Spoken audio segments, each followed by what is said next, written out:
ಈ ದಿನ ನಮ್ಮ ಶಾಸಕರು ಇಲ್ಲಿ ಏನು ಪ್ರಖ್ಯಾತವಾದ ಒಂದು ಧಾರ್ಮಿಕ ಸ್ಥಳ ದರ್ಗಾದ ರಕ್ಷಣೆಗೋಸ್ಕರ ಇವತ್ತು ಮತ್ತು ತಾಲೂಕು ಆಫೀಸಿನ ರಕ್ಷಣೆಗೋಸ್ಕರ ಒಂದು 1,85,00,000 ವಾಲನ್ನು ನಿರ್ಮಾಣ ಮಾಡಿದರು. ಅದು ತಾಂತ್ರಿಕ ದೋಷವ ಅಥವಾ ಯಾವುದೋ ಒಂದು ದೃಷ್ಟಿಯಿಂದ ಅದು ಇವತ್ತು ಇದಾಗಿದೆ. ಕೆಳಗಡೆ 4 ಮನೆ ಇದೆ, ಅವರು ಭಯಪಡುವಂಥ ವಾತಾವರಣ ಸೃಷ್ಟಿಯಾಗಿದೆ. ಇವೆಲ್ಲ ನೋಡಿಕೊಂಡು ಇವತ್ತು ಈ ಹಿಂದೆ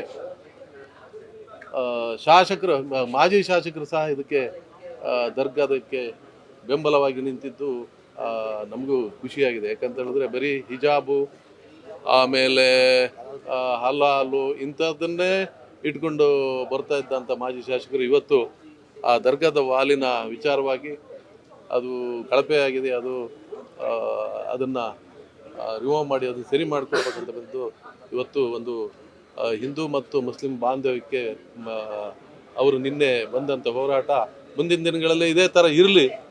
ಯಾವುದೇ ವಿಚಾರಕ್ಕೆ ಬರೋ ಮುಸ್ಲಿಮ್ಸ್ ಅಂತ ಹೇಳೋದು ಅಥವಾ ಹಿಂದೂದೇ ಬೇರೆ ಅಂತ ಹೇಳೋದು. ಈ ಸಂದರ್ಭದಲ್ಲಿ ಜೀವರಾಜರಿಗೆ ನಾನು ದರ್ಗಾದ ಪರವಾಗಿ ನಿನ್ನೆ ಹೋರಾಟಕ್ಕೆ ಬಂದಿದ್ದಕ್ಕೆ ಮತ್ತು ಅವರ ಕಾರ್ಯಕರ್ತರು ನೂತನ ಮತ್ತು ಹರೀಶ್ ಶೆಟ್ಟರು ಅವರಿಗೆಲ್ಲರಿಗೂ ಒಂದು ಸಾಮರಸ್ಯಕ್ಕೋಸ್ಕರ ಬಂದಿದ್ದಾರೆ ಅಂತ ಹೇಳಿಕೊಂಡು ನಾನು ಅವರಿಗೆ ಮುಂದೆ ಹೀಗೆ ಇರಲಿ ಅಂತೇಳಿ ಅವರಿಗೆ ಅನಂತ ಧನ್ಯವಾದಗಳನ್ನು ಹೇಳ್ತೇನೆ. ಹಾಗೆ ಕೆಳಗಡೆ ಸುಮಾರು ಜನ 4-5 ಜನ ಇವತ್ತು ಏನು ಆತಂಕದಲ್ಲಿದ್ದಾರೆ, ಅವರು ಆತಂಕ ಪಡೋದು ಬೇಡ. ಯಾಕಂದರೆ ಶಾಸಕರು ಯಾರು ಅವ್ರನ್ನ ಬಿಟ್ಟಾಕಲ್ಲ, ಅವ್ರ ರಕ್ಷಣೆಗೂ ನಮ್ಮ MLA ಎಲ್ಲ ಇದ್ದಾರೆ ಅಂತ ಹೇಳ್ತಾ ತಮ್ಮ ನ್ಯೂಸ್ ಮಾಧ್ಯಮದವರು ಇವತ್ತು ಬಂದಿದ್ರಿ, ಸಾರ್ವಜನಿಕವಾಗಿ ಇದನ್ನು ಬಿತ್ತರಿಸಿ ಅಂತ ಹೇಳ್ತಾ ನನ್ನ 2 ಮಾತನ್ನು ಮುಗಿಸ್ತೇನೆ. ಈ ರೀತಿಯ ಇನ್ನಷ್ಟು ವಿಡಿಯೋಗಳು ನಿಮಗೆ ಸಿಗಬೇಕೇ?